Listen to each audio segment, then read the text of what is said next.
Hey everyone, it's Paul Walker from the GH Spoilers YouTube channel. It's a gloomy Wednesday here in New York. Pouring rain which perfectly matches the absolute storm brewing in Port Charles right now. We are diving deep into the massive legal mess Curtis has made, Justine's agonizing choice, and Jordan's total delusion. Let's get right into it. Oh my god, I'm screaming. I literally cannot even deal right now with what went down on the May 19th episode of General Hospital. I am shaking. I am pacing my living room. Okay, but listen, if you have not seen it yet, you need to sit down and brace yourself. Because I am about to unload the most unhinged series of events that have ever graced our screens. I was eating dinner and literally choked on my pasta when I realized what was actually happening. Curtis Ashford has completely lost his mind. He has absolutely, totally, and completely gone off the deep end. And I am personally offended by his choices. I mean, we all know Curtis has a temper, but this is next level self-sabotage. I am watching this man destroy his own life. And I am just yelling at my screen like, why would he do that? He is acting like a literal toddler throwing a tantrum in a sandbox. Except the sandbox is the Metro Court Gardens, and the toy he broke is a world-class surgeon's career. I'm dead. I am literally deceased. Oh, wait, before that happened, actually, let me rewind for a second because I forgot to mention earlier how this whole absolute disaster even started.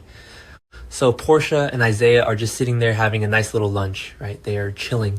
And Isaiah, sweet, innocent, trying to save lives. Isaiah puts his hand on Portia's pregnant belly to feel the baby. It is a totally normal, doctor-adjacent, friendly thing to do. And Curtis just sees red. He turns into this territorial caveman and starts screaming across the entire restaurant to get his hands off his child. The audacity. The sheer, unadulterated audacity of this man. He storms over there, bullies Isaiah, and then literally punches him so hard that Isaiah flies into a table. A table. In the Metro Court, glasses shattering, people screaming, the maitre d' calling, the cops. It was a whole movie. I had to pause and text my friend immediately because my jaw dropped. I was like, are you serious right now? You are going to assault a man in broad daylight over a belly touch. Not okay. Seriously. I am so done with his toxic macho energy.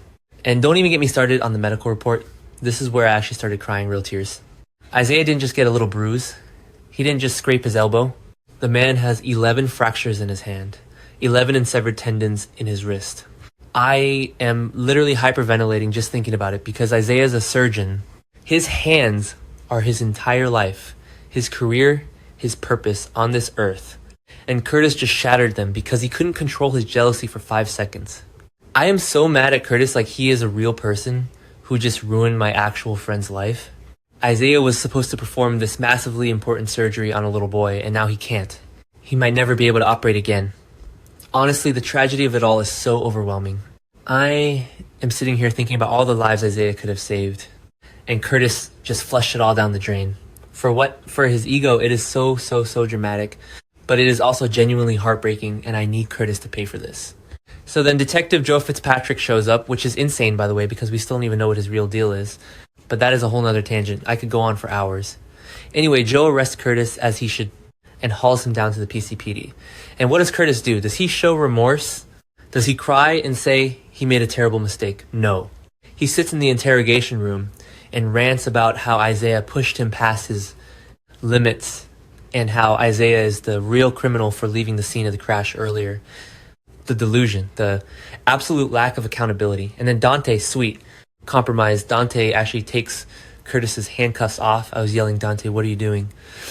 Joe looked so annoyed, and honestly, same Joe. Same. Curtis is sitting there acting completely unrepentant, blaming the victim and acting like he is the one who was wronged. I literally cannot stand it. He needs a reality check so badly. But wait, I have to talk about Jordan. She needs to get it together, I swear. Jordan comes rushing into the police station wearing a scarf over her head because she's supposed to be deep undercover as Jen Sidwell's right-hand woman, which, again, is a whole nother layer of crazy, and she is just blindly, foolishly supporting Curtis. She is talking to him, and he is just feeding her his side of the story. And she actually tells him that there is no way ADA Justine Turner is going to prosecute him. Oh, Justine is my friend. She won't do this to us. Girl, what?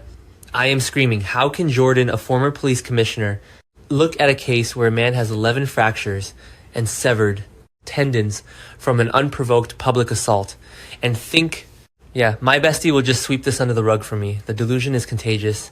They are both living in a fantasy world. Okay, where was I? Right, so Justine, poor conflicted, totally stressed out. Ada, Justine Turner. The case lands on her desk and she is having a full-blown ethical crisis. And honestly, I feel for her. I really do. She is sitting there looking at the file and she knows it's assault with grievous bodily harm. The evidence is right there. There are 50 witnesses who saw Curtis go full Hulk at the Metro Court. But she is also doing yoga with Jordan. They are friends. And Justine knows that Jordan is already going through so much trauma and stress with her undercover work and the recent crash. Justine is literally agonizing over this because she doesn't want to be the one to send her friend's boyfriend to prison and cause Jordan more pain. It is such a juicy, soapy dilemma, and I'm eating up every single second of her inner turmoil. You can literally see the wheels turning in her head as she tries to figure out how to navigate this impossible situation. And then my jaw dropped. She goes to Sonny for advice. Sonny Corinthos, the mob boss, the man who has avoided prosecution for literally decades. Justine goes to him at their secret meetup spot above Charlie's pub, and they're having this deep, intense conversation about motives and justice.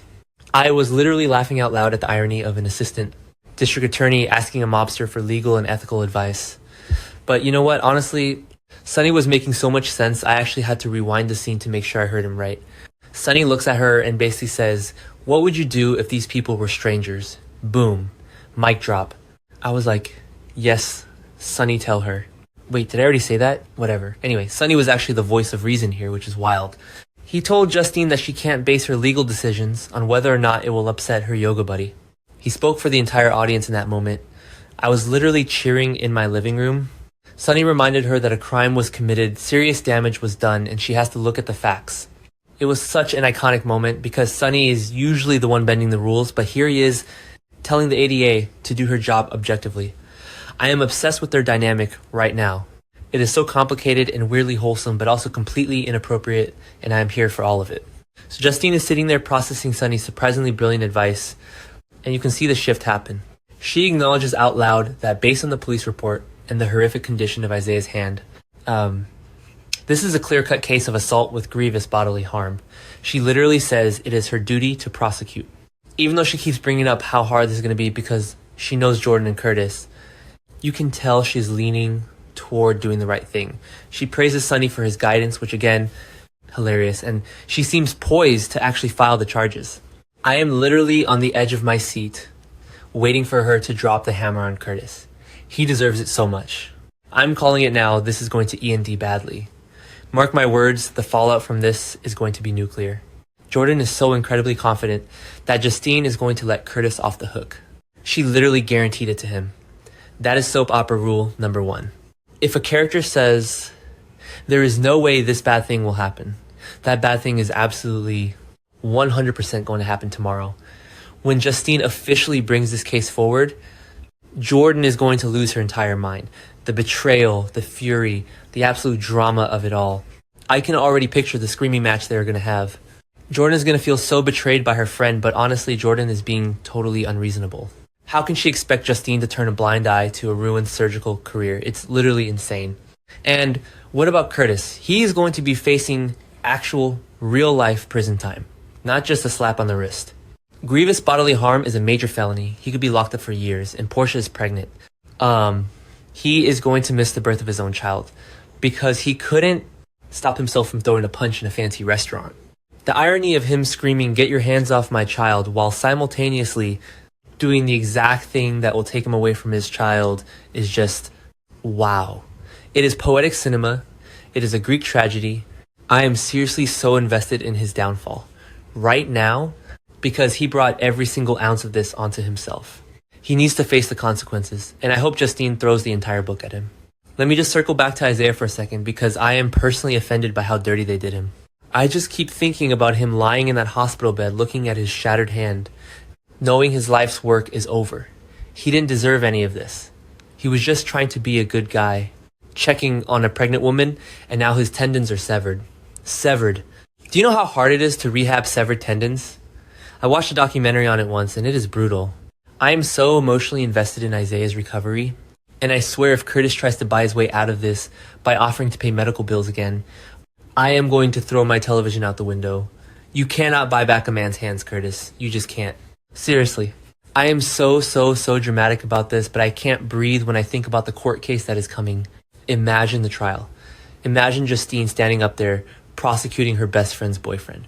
Imagine Jordan sitting in the gallery glaring daggers at Justine. Imagine Isaiah taking the stand and holding up his casted, ruined hand for the jury to see. It is going to be the trial of the century in Port Charles. I am already planning my watch parties. I am going to need snacks. I am going to need tissues. And I am going to need a stress ball because my anxiety is through the roof. Okay, I need to calm down. I am literally out of breath from talking so fast. But you guys have to admit, this storyline is delivering everything we ever wanted and more. The stakes are so high, the emotions are so raw, and the characters are making the absolute worst decisions possible. Which is exactly why we watch this show. Justine has to prosecute. She just has to. If she backs down now, I am going to riot. Mark my words. Port Charles is never going to be the same after this. Let me know in the comments if you think Justine will actually pull the trigger on these charges, or if Jordan will somehow manipulate her out of it. I am dying to hear your thoughts.